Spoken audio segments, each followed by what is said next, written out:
Reprocess A, B, and C. 10,000 units at cost of 110. So அவங்க சொல்லிட்டாங்க 10,000 units the cost of 1.10 were issued to process A.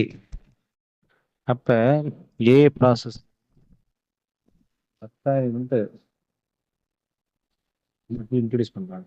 அதோட rate ₹1.10. So உங்களுக்கு பார்த்தீங்கன்னா 11,000 தெரிஞ்சிருச்சு. 10,000 into 1.21. மற்றபடி expenses ஒரு டீட்டெயில்ஸ் அவன் அங்கேயே போட்டிருப்பான். 1,500, 2,500, 1,000. இப்போ என்ன சொல்லியாச்சு, அடுத்தது over head expenses, direct expenses எல்லாம் இல்லையா? இப்போ இதை தவிர இந்த மூணுக்கு சேர்த்து இங்கே நம்ம போட்டோம். டைரக்ட் எக்ஸ்பென்சஸ், இந்த ஓவர் ஹெட் சார்ஜஸ்ல 160% of labour. What is labour? Labour 4,500. அப்போ லேபர் மேலே தான் ஒரு 60% போடுறாங்க. இப்போ 4,500 மேலே 160%. So 7,200. What is total? 25,200 plus 10,000. இப்போ கேள்வி என்னென்னா, வேஸ்டேஜ் ப்ராசஸ் ஏல வந்து என்ன சொல்லுது? 5%. நார்மல் வேஸ்டேஜ் சொல்லுவாங்க, அதாவது நார்மல் லாஸ் சொல்லுவாங்க. கண்டிப்பாக 5% வேஸ்ட் ஆகிடுது ஏல. அப்போ நார்மல் லாஸ் வந்து 10,000ல் 5%. அப்போ 500, 0.25, 125. திருப்பி அகைன் ஐ டெல் யூ, 5% இதில் 10,000 மேலே 10%. 10,000 மேலே 5%. அது போட்டால் எவ்வளோ ஆச்சு? 5. 10,000 மேலே 5% போட்டால் இன்ட்டு 0.25 இன்க்ரீஸ். இது எப்படிங்க சார் நம்ம பெர் யூனிட் கண்டுபிடிக்க முடியும்னா, 10,000ல் இருந்து ஃபஸ்ட்டு எதை கழிக்கணும்னா நார்மல் லாஸை கழிச்சிடும். யூனிட்ல 9,500 ரூபா இருந்துச்சா? அடுத்தது உங்களோட 25,200 total expenses. 25,200 total expenses minus 125. So 25,200. So ரெண்டுத்தையும் ஆன்சர் ரைட்டு. இப்போ what is your cost per unit? 2.64. That is a balancing figures. 2.64 நான் கண்டுபிடிச்சாச்சு. இப்போ ரெண்டுத்தையும் பெருக்கணும். So 500 plus 2.64. So your answer is less than கேட்டீங்க. ஸோ 25,200 மைனஸ் 125 போட்டீங்கன்னா 25,225 வகுத்தல் 9,500 போட்டால் 2.639 இருக்கும். அதனால் 11.64. அப்போ இப்படி பண்ணி பார்த்தீங்கன்னா கரெக்டாக வராது. 25,080 வரும். ஸோ அதனால் தப்புன்னு நினச்சிக்காதீங்க. நம்ம 22.639 போட்டால் கரெக்டாக வரும். சரி, அதனால் அந்த தப்பில் இருக்குது. அதனால் புக் ஆன்சரே பார்த்துச்சுன்னா வேலைக்கு ஆகாது. 2.639 போட்டிங்கன்னா தான் அங்கே வந்துருக்கு. 9,500 இன்ட்டு 2.16 போட்டால் தான் உங்களுக்கு எக்ஸாக்டாக வந்து நினைக்குது. சரி, இதனால் இந்த ஒரு பிரச்சனை இருக்கிறத பார்த்துருக்கீங்க. நெக்ஸ்ட் ப்ராசஸ் பிக்கு வந்து ட்ரான்ஸ்ஃபர் ஆகக்கூடியது வந்து எவ்வளோ தான்? 9,500 யூனிட்ஸு 2.64 25,755. இது கரெக்டாக. அதே மாதிரி எக்ஸ்பென்சஸ் வந்து ப்ராசஸ் 2க்கும் 1,500, 800 அண்டு 1,000. ஸோ நீங்கள் அந்த 1,500, 800, 1,000 போடுறீங்க. ஆனால் ஓவர்ஹெட் 160%. எப்படி sir 160%? First overhead charges where 160% of லேபர்னும் போது இது ஃபுல்லாக எல்லாத்துக்கும் பொருந்தும். ஆனால் புதுசாக ஒவ்வொன்றும் சொல்ல வேண்டிய அவசியம் இல்லை. அப்போ இதுக்கு எவ்வளோ லேபர் எவ்வளோ? 8,000 1% 12,600. சார் இந்த நார்மல் லாஸ் எவ்வளோங்க சார்? இங்கே நார்மல் லாஸ் ப்ராசஸ் பிக்கு வந்து 4% சொல்கிறாங்க. எது இதே 9,500 மேலே 10,000 மேலே போட்டக்கூடாது. 9,500 மேலே. ஸோ 9,500 போட்டால் 380 ரூபா. ஸோ அதோடைய காஸ்ட்டுங்க சார் அப்போ 0.5 போட்டால் செக் பண்ணி பார்க்கணும். எதாக இருந்தாலும் நம்ம வந்து கையில் அடித்து செக் பண்ணி பார்க்கணும். கால்குலேட்டரில் 190 கால்குலேட்டர் யூஸ் பண்ணிகிட்டே இருக்கணும். இல்லாட்டா உங்களுக்கு புரிய. அடுத்து வந்து பார்த்தீங்கன்னா 9,500 மைனஸ் 380. ஸோ 9,120 அப்படின்றாங்க. இந்த இடத்துல 528 எப்படி சார் வந்துச்சு அப்படிங்கும்போது நான் சொன்னேன் ஃபர்ஸ்ட் திருப்பி சொன்னதே தான். ஃபர்ஸ்ட்டு காஸ்ட் வந்து 48,375. 48,375 மைனஸ் நார்மல் லாஸை கழிச்சிருங்கோ. ஸோ 48,185 இருந்துச்சு. ஸோ ஸ்டாக் எவ்வளோ இருந்துச்சு? 9,000 இன்புட் இருந்துச்சு. நார்மல் லாஸ் எவ்வளோ ஆச்சு? 350 மைனஸ். ஸோ 9,100 அப்போ 48,185 வகுத்தல் 9,120 14 எவ்வளோ ஆச்சு? 5.28. ஸோ அப்போ 48,185 இன்ட்டு 9,120 போட்டீங்கன்னா you will get an answers. இப்போதான் மேட்ரு. ப்ராசஸ் 3 போகும்போது என்ன வருது சார் பார்த்தேன். ஐ டோல்ட் யூ ஆல்ரெடி இந்த ப்ராசஸ் பியில் இருக்கக்கூடிய க்ளோசிங் தான் 9,200 plus 0.28. So material as usual அதே தான் இங்கே கொடுத்துருப்பான். 1,500 6,500 1,500 நாட் 3. எஸ். அப்போ நார்மல் வேஸ்டேஜஸ் ரிப்பேர் ரேட் வந்து ₹1. அப்போ இந்த எக்ஸ்பென்சஸ் போடுறீங்க சியில், அதே 160% லேபரில் போட்டுறீங்க. நார்மல் வேஸ்டேஜஸ் வந்து எவ்வளோனா ₹1 சொல்லி வச்சாங்க. பட் பர்சன்டேஜ் எவ்வளோ அப்படின்னா தான் இங்கே பிரச்சனை. இந்த இடத்துல தான் நிற்கிறோம் நம்ம. Final product was sold at 10 per unit, fetching a profit of 20% on sales. Find out the percentage of wastages in processing. ரொம்ப ரொம்ப important, very very very important. நான் வந்து ப்ராசஸ் சி மட்டும் சொல்றேன். So what is process C? Yes, இது கொஞ்சம் முக்கியமாக. So அப்போ ஓப்பனிங் ஏன்னா வந்துருக்கு இல்லவா? பிலேருந்து போகுது. பியில் வந்து போகிறது 9,120.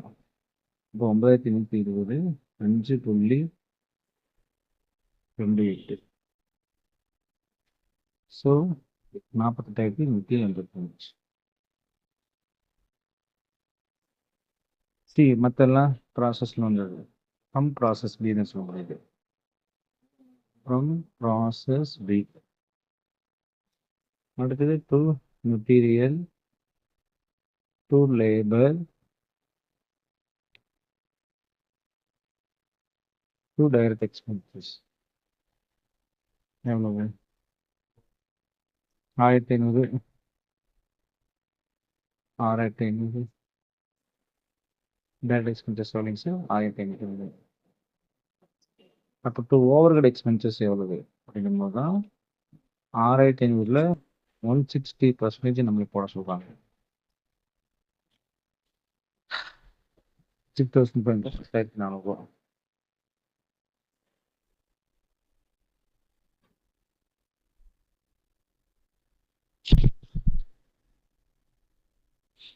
இப்போ இங்கே வந்து சாதாரண எல்லா கணக்குலையும் வந்து என்ன சொல்லிடுவாங்க? நார்மல் லாஸ்ன்னு சொல்லிடுவாங்க இல்லையா? இந்த நார்மல் லாஸ் நம்ம கண்டுபிடிக்கணும். வாட் இஸ் நார்மல் லாஸ்ன்னு பர்சன்டேஜ் கொடுத்துருவாங்க. இந்த இடத்துல பர்சன்டேஜ் கொடுக்கல. இல்லை, அதான் இது முக்கியமான விஷயம். அடுத்தது இந்த சம்மில் final product was sold rupees 10.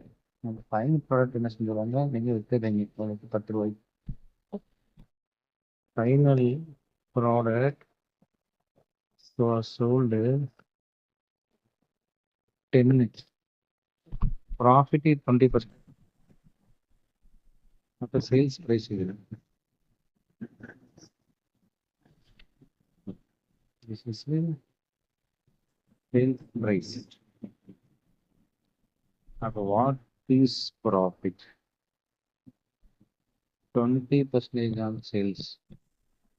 அப்போ ₹10 20% போட்டால் ₹2. What is real? ₹8 தான் காஸ்ட். அப்போ your cost is 8. என்ன பண்ணிருக்கணும்? Cost is 8. Cost is 8. See, ₹9,120. ₹9,120 நீங்க இங்க செலவு பார்த்தீங்கன்னா 48,185 plus 1,500 plus 6,500 plus 1,500 plus 10,000 68,088 68,000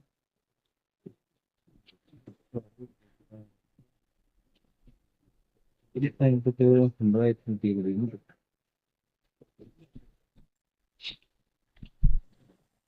what is normal processing தெரியாது. ஆனா ஒரு ஹிண்ட் நம்ம கொடுத்துருக்குறாங்க. என்ன ஹிண்ட் அப்படின்னு பார்த்தீங்கன்னா, process C at root is find out the percentage of the wastages. இப்போ கடைசியாக சில சம்பாதிக்கிறது என்னவா போயிடும், கண்டிப்பாக விட்டுருவாங்கன்னு நான் நினைக்கிறேன். அப்பதான் சொல்கிறாங்க ப்ராசஸ் ஒன்று 10,000 வந்துச்சு, ஒவ்வொரு ப்ராசஸ்க்கும் போனலாம் நம்ம சொல்லியாச்சு. சி ப்ராசஸ் முடிஞ்சு அது வந்து கூட்ஸ் வந்து அந்த ஃபினிஷிங் கூட்ஸாக மாறும். ஃபினிஷ்டு கூட்ஸாக மாறணும். அப்போ லாஜிக்லாம் நீங்கள் ஒரு அண்டர்ஸ்டாண்ட் பண்ணுறீங்க. 9,120 அப்படின்றது பி ப்ராசஸ்லேருந்து வந்தது. அதுக்கு எதுக்கு சிக்கு இவ்வளோ ப்ராசஸ் செலவாக இருக்குது. அப்போ 68,088 ரூபா செலவாக இருக்குது. அப்போ சம்திங் பர்சன்டேஜ் வந்து கண்டிப்பாக என்ன இருக்குது,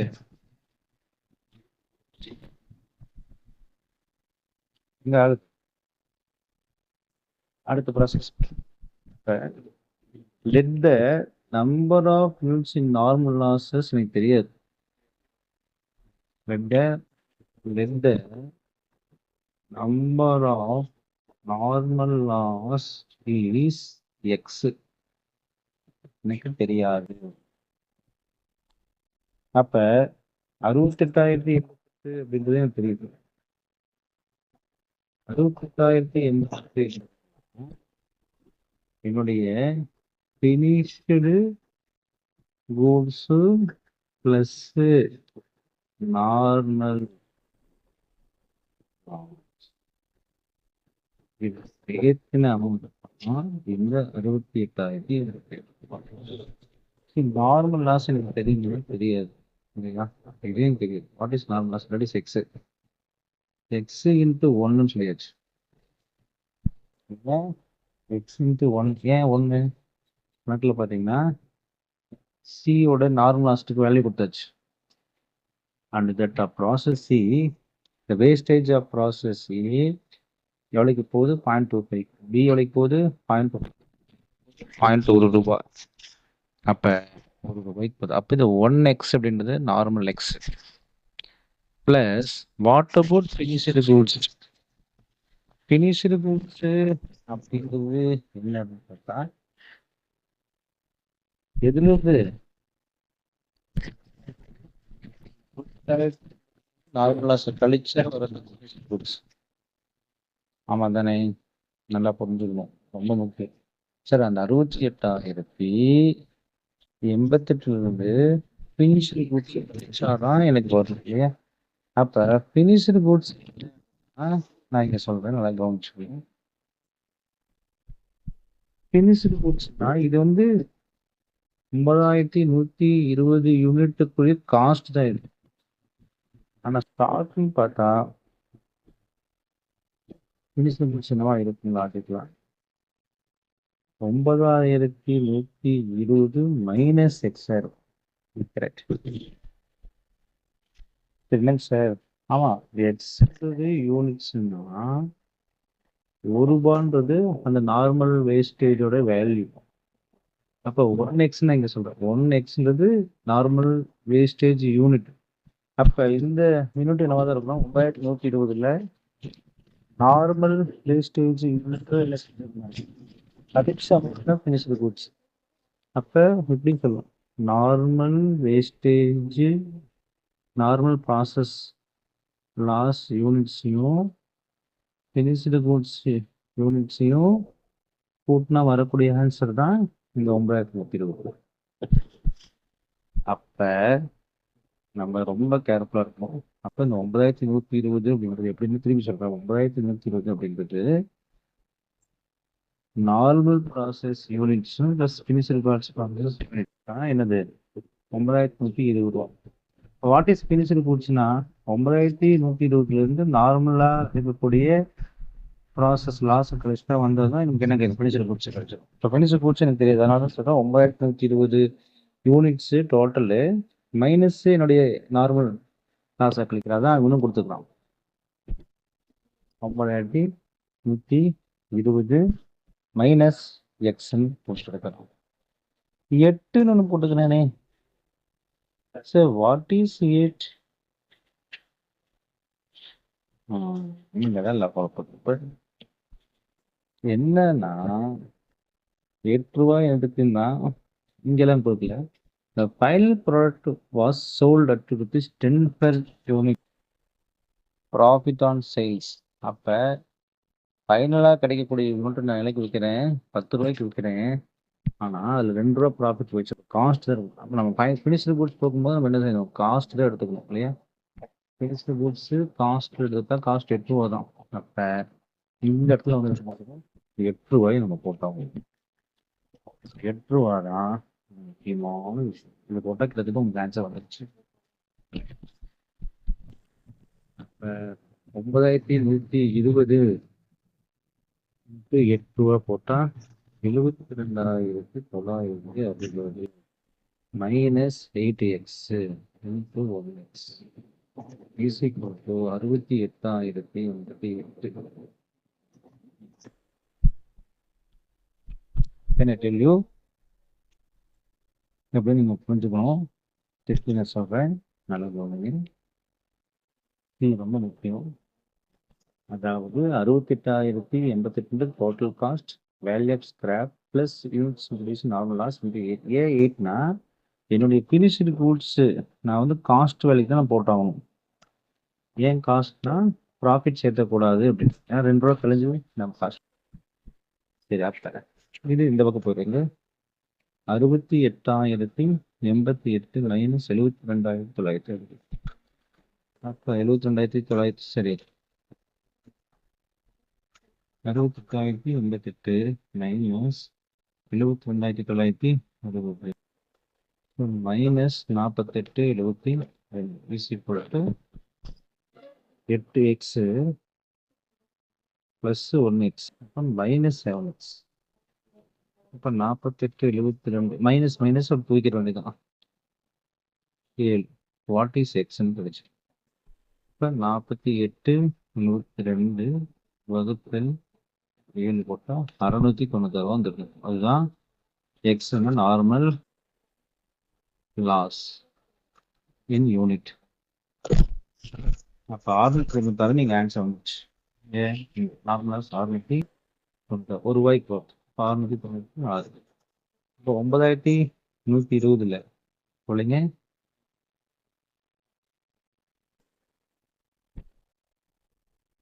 68,088 60ல் 67,392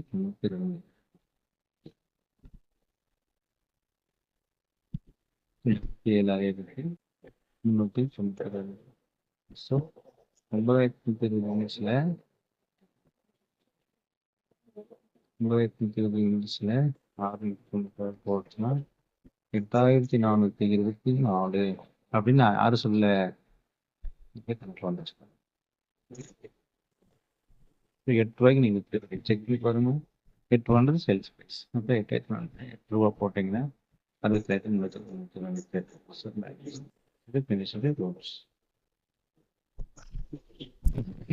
பர்சன்டேஜ் என்னன்னு பார்த்தீங்கன்னா 696 வகுத்தல் 9,120 இன்ட்டு 100. அது 696. சரி, 696 வகுத்தல் 9,120 இன்ட்டு 696 வகுத்தல் 9,120.